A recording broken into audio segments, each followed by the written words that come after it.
Welcome to today's episode of Erongo Talk here at Strand Hotel in Swakopmund. My name is Adolf Kaure and I will be your host for today. In today's episode, we'll be having an interview with the mayor of Walvis Bay, His Worship Trevino Forbes. He will be talking about the latest developments pertaining to housing, especially the decongestion strategy in the Twaloloka area. I'll also be bringing you the news as well as the weather and the tides. And do stay tuned. We'll be back right after this commercial break.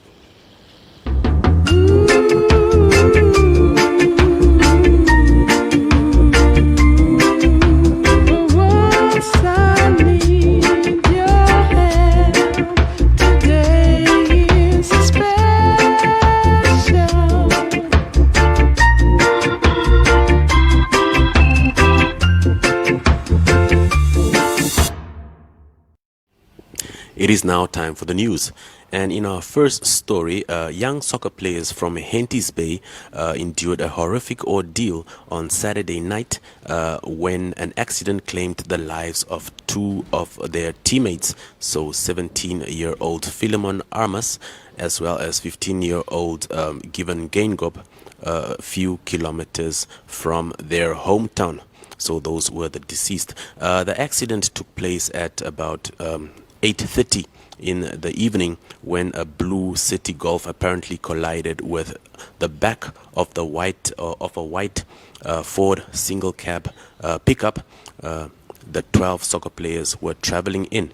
So the footballers were on their way back from the Genesis football tournament in Swakopmund, and according to Erongo Crime Investigations Coordinator, Deputy Commissioner Erastus Ikuyu, the pickup veered off the road and overturned after the collision.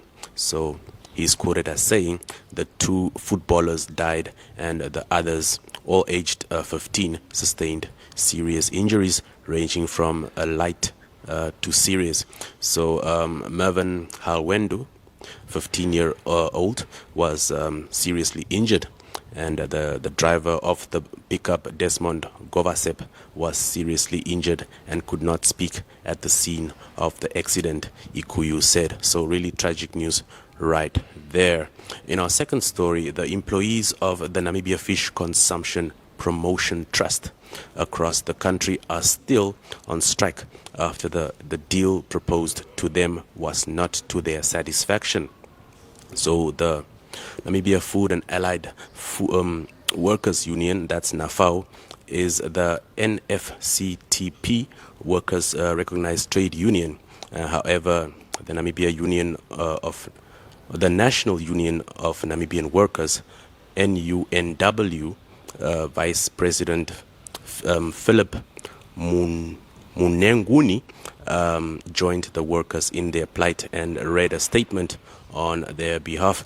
So he's quoted as saying, NAFAO and NFCPT wage negotiations reached a deadlock in June 2020, and subsequently the Ministry of Labour issued a certificate of unresolved wages, which justified the industrial strike that came into effect as of 12 February this year.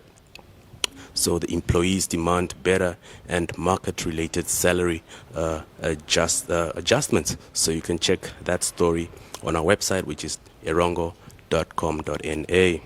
In our last story, the Ministry of Mines and Energy announced that the price of petrol as well as diesel will increase by 80 cents. That is as of Wednesday at about 1 minute past midnight. So the Ministry of Mines and Energy's Senior Public Relations Officer, Simon and Andreas, said that the ministry is cognizant of the fact that the increases in the local price of fuel will put inflation pressure on the price of goods as well as services. So do expect the price of maize and so on to go up as well. So basically the new fuel prices that is at Walvis Bay, which is the port entry, will be adjusted to $12.65 per liter for petrol, as well as $12.68 per liter for diesel. and the prices across the rest of the country will be adjusted accordingly. So that was the news. Keep watching Erongo Talk.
A few weeks ago we already know how the Twaloloka fire started because of all of those shacks that were really congested.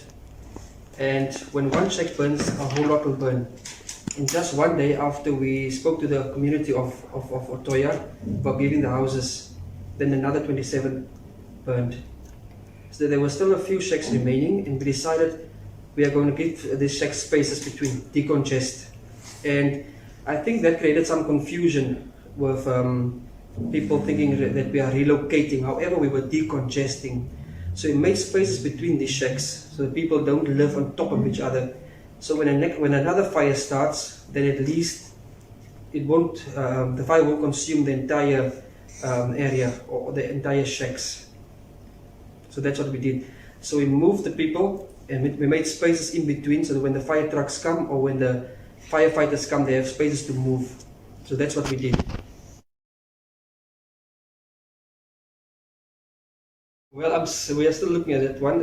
I was at the site of the fire brigade where they tested the balls, the fire balls, and it really works. So maybe for the fire brigade to get these balls for themselves to fight fires, but Mr. Basson is still looking into ways how we can implement these balls in our daily on a way of life, because they say it's a first aid kit kind of for people for fire when they start. But when you look at the explosion it causes, maybe it can scare some people. So it might be working for the fire department for now, but not really for residential use at the moment. But our fire department is looking into that one. Mm-hmm. Well, there are many issues regarding lists, as you might know, and housing has been a problem in Walvis Bay, housing lists, for example. And I think to start fresh is the best idea that we can have. So you want to start with a new list, a municipal list that really caters to the people that now want houses or need houses. But we are also looking at the survey. I think we did a survey sometime last year to look at backyard shacks. Housing is really a big concern to the current council, and we are looking at ways to cater to all our people, low cost, medium and high cost also. Well, we are looking at to who these houses were allocated, first of all. Then council needs to take a decision on how we are going to handle these houses.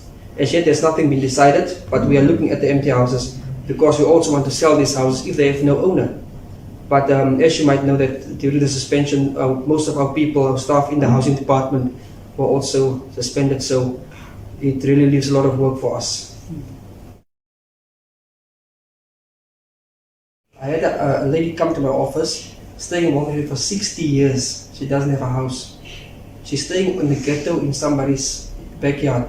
It gives people a reason to be frustrated, especially when you see people coming to Walvis Bay for 2 or 3 months and they get houses. So we understand the frustration going around with houses, and the current list of the binary housing, that concept was not approved by council. I think I said it in my speech, that we do not, we are not involved in that list, and council was not approached with any input regarding that list. But we are looking at our residents, Walvis Bay residents, and we'll see what we can do concerning housing for everybody.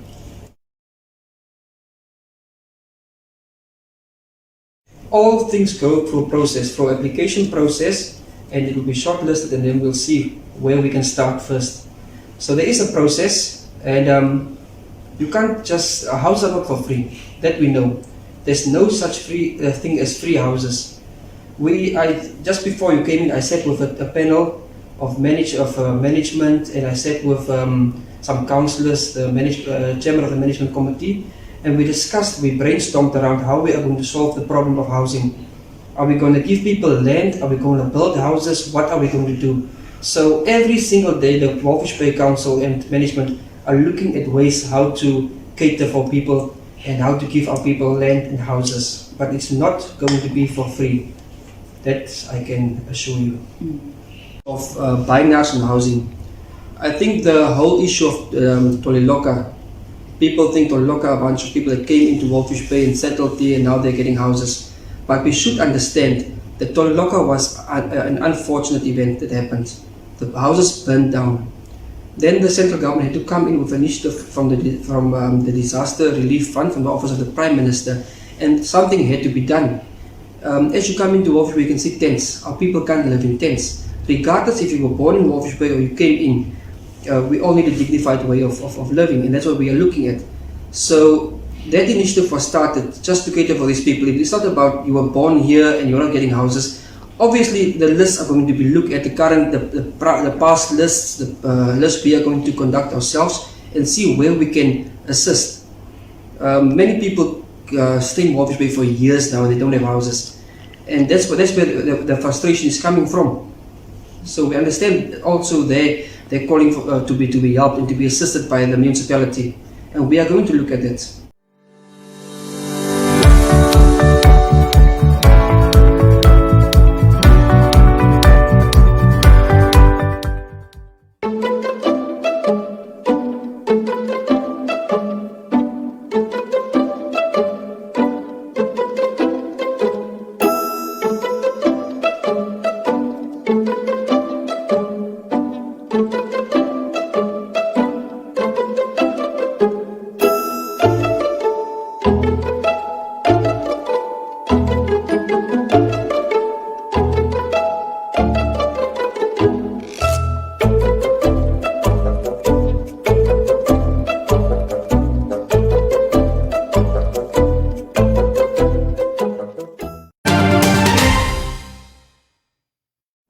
Okay. Hello, my name is Lionel Miller. I'm a world title holder in the featherweight division, kickboxing.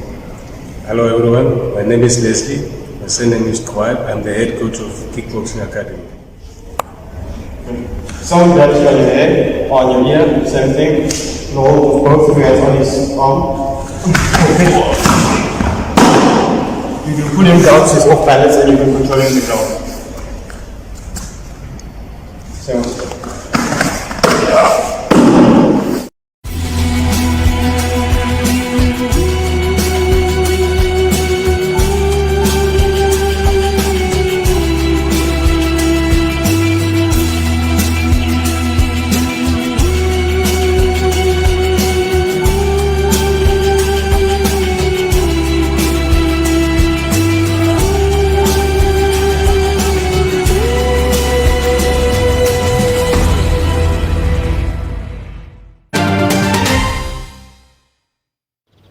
And now for the weather forecast for all the major towns in the region.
That brings us to the end of today's episode of Erongo Talk. But you can always catch more on our website, which is www.erongo.com.na. That's erongo.com.na. You can catch news as well as anything that pertains to the Erongo, which is, of course, a branch of the Namibia Media Holdings company. You can also catch us on our Telegram as well as WhatsApp number, which is 0811 70040. That is 0811 70040. And more excitingly, we have so many other exciting shows that you can catch on our Facebook page. So we're available on social media throughout. We have social media platforms for Instagram, Twitter, as well as Facebook. And on our Facebook, you can catch other programs like NMH at 1, as well as the very new kid on the block, which is We Talk, doing great things out there.